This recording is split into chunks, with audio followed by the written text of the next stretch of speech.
अस्सलाम वालेकुम व्यूअर्स। उम्मीद है आप सब लोग खैरियत से होंगे। आप देख रहे हैं जावास्क्रिप्ट की वीडियो सीरीज। व्यूअर्स, आज का हमारा टॉपिक है how to implement a JavaScript file into HTML. Viewers, आज का लेक्चर इस हवाले से इंपॉर्टेंट है कि हम दो तरह के कोड को मर्ज करने जा रहे हैं। एक तरफ हमारे पास जावास्क्रिप्ट है और दूसरी तरफ हमारे पास एचटीएमएल है। किस तरह से हम लोग जावास्क्रिप्ट के कोड को एचटीएमएल के अंदर यूटिलाइज कर सकते हैं। तो व्यूअर्स, इसके दो तरीके हैं कि how to implement a JavaScript file into HTML. Number one, in page JavaScript. Number two, external JavaScript. सबसे पहले हम बात करेंगे इन पेज जावास्क्रिप्ट की। इन पेज जावास्क्रिप्ट क्या होता है जी? इन पेज जावास्क्रिप्ट, जैसा कि नाम से जाहिर है, इन पेज यानी कि जिस एचटीएमएल पेज के अंदर आप लोग काम कर रहे हैं उसी के अंदर हम लोग जावास्क्रिप्ट का कोड लिख देंगे। यानी इसके लिए हमें एक सेपरेट फाइल बनाने की बिल्कुल भी ज़रूरत नहीं है। अगली बात यह है कि हमें ये जावास्क्रिप्ट का कोड कहाँ पे लिखना चाहिए। तो फॉर योर फर्स्ट अंडरस्टैंडिंग, तो मैंने ये किया कि हेड सेक्शन के अंदर स्क्रिप्ट का टैग लगाया और उस टैग के अंदर ये एक डॉटर लाइन के साथ शो किया हुआ है कि यहाँ पे हमारा जावास्क्रिप्ट का कोड लिखा हुआ है। बट ये एक बेस्ट प्रैक्टिस नहीं है। आपने इस चीज़ को फॉलो नहीं करना। तो बेस्ट प्रैक्टिस क्या है? आप लोग स्क्रिप्ट का जितना भी कोड है वो at the end of the body tag आप इंप्लीमेंट कीजिए, उसको यूज़ कीजिए। अगर बिल्कुल एंड पे नहीं करना आप लोगों ने, तो जहाँ पे ये बॉडी टैग क्लोज हो रहा है इससे थोड़ा सा ऊपर, एक लाइन ऊपर, यहाँ पे आप लोग यूज़ कीजिए। तो बेस्ट प्रैक्टिस ये है। इसकी लॉजिकल रीज़न क्या है वो भी मैं आप लोगों को बता देता हूँ। देखिए, अगर आप लोग स्क्रिप्ट का कोड पहले लिख देते हैं, बॉडी टैग के अंदर वेबसाइट का मेन कंटेंट बाद में लिखते हैं, तो हो सकता है कि ऐप की वेबसाइट जो है वो स्लो हो जाए। उसकी रीज़न क्या है? देखिए, जावास्क्रिप्ट खुद एक प्रोग्रामिंग लैंग्वेज है और इसके अंदर डेफिनेटली उसने अपने लॉजिक को लोड करना है, उसको जो कंपोनेंट्स चाहिए उसने उसको लोड करना है। लेकिन इसकी यूटिलाइजेशन तब तक नहीं हो सकती जब तक आप लोगों की वेबसाइट का मेन कंटेंट लोड नहीं हो जाता। देखिए, हमें यूजर को सबसे पहले हमें उसका मेन व्यू दिखाना है वेबसाइट का, ना कि हमें उसको पहले स्क्रिप्ट की तरफ लेके जाना है। Script is a part of your website main content. तो पहले हम लोगों ने वेबसाइट के मेन कंटेंट को शो करना है, उसके बाद हम लोगों ने उसके स्क्रिप्ट को शो करना है। अगर आप लोग स्क्रिप्ट पहले लिख देंगे आपकी वेबसाइट स्लो हो सकती है या फिर स्लो हो जाती है। अगर आप लोग स्क्रिप्ट को बाद में लिखेंगे आपकी वेबसाइट का जो मेन कंटेंट होगा वो पहले लोड हो जाएगा, उसके बाद आप लोगों ने कोई स्क्रिप्टिंग करनी है, यूटिलाइज करनी है, तो उसका कोड बाद में लिखिए आप लोग। व्यूअर्स, नेक्स्ट बात करेंगे हम लोग एक्सटर्नल जावास्क्रिप्ट फाइल की। एक्सटर्नल जावास्क्रिप्ट फाइल क्या होती है? देखिए, एक्सटर्नल जैसा कि नाम से जाहिर है कि हम लोग एक फाइल नहीं बनाते हैं और उस फाइल को हम लोग डॉट जेएस एक्सटेंशन के साथ सेव कर लेते हैं और इस फाइल को फिर हम अपनी एचटीएमएल फाइल के अंदर इंक्लूड कर लेते हैं। This is a method of how to implement external JavaScript file. कहाँ पे इंक्लूड करनी है? हेड सेक्शन के अंदर हम लोग इसको इंक्लूड कर सकते हैं। हेड सेक्शन के अंदर स्क्रिप्ट का टैग लगाएंगे, इसके बाद हम यहाँ पे पाथ लिखेंगे अपनी फाइल का, कंप्लीट नेम विद एक्सटेंशन लिखेंगे, फिर उसके बाद हम लोग स्क्रिप्ट का कोड क्लोज कर देंगे, स्क्रिप्ट का टैग क्लोज कर देंगे। This is how to use external JavaScript file.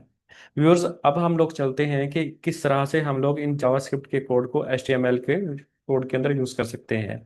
चलिए अब चलते हैं इसके प्रैक्टिकल डेमोन्स्ट्रेशन की तरफ।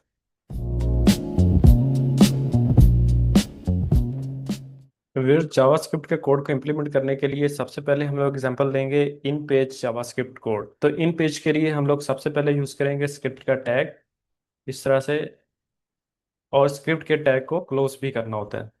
अब इसके अंदर जो कुछ भी हम लोग लिखेंगे, स्क्रिप्ट का कोड जितना भी लिखेंगे, ऑब्वियसली इसको इन पेज स्क्रिप्टिंग समझा जाएगा। तो इसके लिए फॉर एग्जांपल मैं यहाँ पे थोड़ा सा जावास्क्रिप्ट का कोड लिखता हूँ। हम लोग लिखेंगे डॉक्यूमेंट डॉट राइट और यहाँ पे हम लोग लिख देते हैं for example hello world. Hello world means यहाँ पे कोई भी एक मैसेज हम लोग डिस्प्ले करवा रहे हैं, तो एंड पे हम लोग यूज करेंगे सेमी कॉलन का। तो this is a very best example and very first example how to implement a in page JavaScript in your HTML file. तो हम लोगों ने एक स्क्रिप्ट का एक टैग लगाया, ये देखिए, इसको हम लोगों ने क्लोज भी करना है और इसके अंदर हम लोगों ने एक मैसेज को व्यू करने के लिए एक कोड लिखा। डॉक्यूमेंट बोलते हैं करंट एचटीएमएल की फाइल को, डॉट राइट मतलब उसको प्रिंट करवा देगा। ये क्या है जी? ये मैसेज है हेलो वर्ल्ड। अब हम इसकी आउटपुट देख लेते हैं कि स्क्रीन के ऊपर इसकी आउटपुट क्या आती है।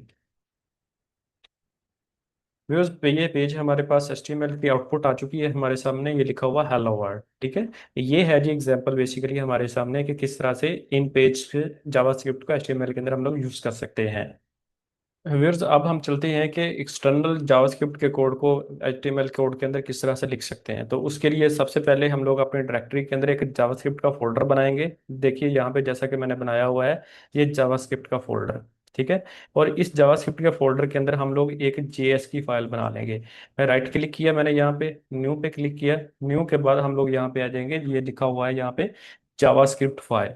तो यहाँ पे हम लोग लिखेंगे, क्लिक करेंगे हम लोग जावास्क्रिप्ट, और मैं इसका नाम लिख देता हूँ यहाँ पे माई स्क्रिप्ट कह लें आप उसको, कुछ भी लिख सकते हैं, जो भी आप इसका नाम रखना चाहते हैं रख सकते हैं। डॉट जेएस नहीं लिखेंगे क्योंकि मैंने फाइल की काइंड को टाइप को ऑलरेडी जावास्क्रिप्ट सेलेक्ट किया हुआ है। तो इसके बाद ओके को प्रेस करेंगे। अब ये हमारे सामने फाइल ओपन हो चुकी हुई है, it is ready to code. अब हम यहाँ पे अपना जावास्क्रिप्ट का कोड लिखेंगे। तो फॉर एग्जाम्पल मैं यहाँ पे कोड लिख देता हूँ, डॉक्यूमेंट डॉट राइट, और इसके अंदर हम लोग लिख देते हैं अपनी तरफ से कोई भी मैसेज बनाकर लिख देते हैं कि this is external JavaScript file, और एंड पे सेमीकोलन लगा देंगे। अब आप लोग यहाँ पे देख सकते हैं व्यूअर्स, मैंने स्टार्टिंग में और एंडिंग पे कोई भी किसी भी किस्म का टैग यूज़ नहीं किया है। स्क्रिप्ट का टैग अब हमें यहाँ पे यूज़ करने की बिल्कुल भी ज़रूरत नहीं है। उसकी रीज़न ये है कि चूंकि ये फाइल की टाइप ही डॉट जेएस है, तो so there is no need to include a script tag. अब हम लोग क्या करेंगे, ये जो दूसरी हमारे पास फाइल है, ठीक है, जिसके अंदर हम लोगों ने कोड लिखा हुआ है एक्चुअली कि जो HTML का, तो उसके अंदर हम उसी फाइल को इंक्लूड कर लेंगे। तो उसी फाइल को इंक्लूड करने के लिए मैं यहाँ पे ख़त्म कर दूंगा इस कोड को, और ये जो मेरे सामने स्क्रिप्ट लिखा हुआ है इसके अंदर हमने एक एट्रीब्यूट को ऐड करना है, उसका नाम है सोर्स। सोर्स के अंदर हमने उस फाइल का पाथ दे देना है जिसके अंदर मैंने जावास्क्रिप्ट का कोड लिखा हुआ है। तो ये आप हमारे सामने आ चुकी है। इसका इसका नाम है माई स्क्रिप्ट डॉट जेएस। अब ये फाइल हमारे सामने इंक्लूड हो चुकी हुई है। अब हम पेज को रिफ्रेश करेंगे और हमारे सामने रिजल्ट आना शुरू हो जाएंगे। पेज को रिफ्रेश किया हम लोगों ने, और आप लोग व्यूअर्स यहाँ से देख सकते हैं लिखा हुआ है this is external JavaScript file. तो व्यूअर्स आप लोग यहाँ पे एक चीज़ फोकस कीजिए कि यहाँ पे बिल्कुल भी कोड नहीं है, यहाँ पे कहीं पे भी नहीं लिखा हुआ है कि this is external JavaScript file. तो ये कोड सारा कहाँ से आ रहा है, ये कोड आ रहा है जी माई स्क्रिप्ट डॉट जेएस से। और जैसे ही आप इस फाइल पे क्लिक करेंगे, आपको ये दूसरे टैब में ले जाएगा जहाँ पे हम लोगों ने जावास्क्रिप्ट का कोड लिखा हुआ है। व्यूअर्स ये तो था बेसिकली किस तरह से हम लोग इन पेज जावास्क्रिप्ट और एक्सटर्नल जावास्क्रिप्ट की फाइल को अपनी HTML फाइल्स के अंदर यूज कर सकते हैं। व्यूअर्स अगर आप लोगों को वीडियो अच्छी लगी हो, बेसिक्स के हवाले से कुछ समय लगी हो, तो चैनल को लाजमी सब्सक्राइब कीजिए। Thank you very much and अल्लाह हाफिज़।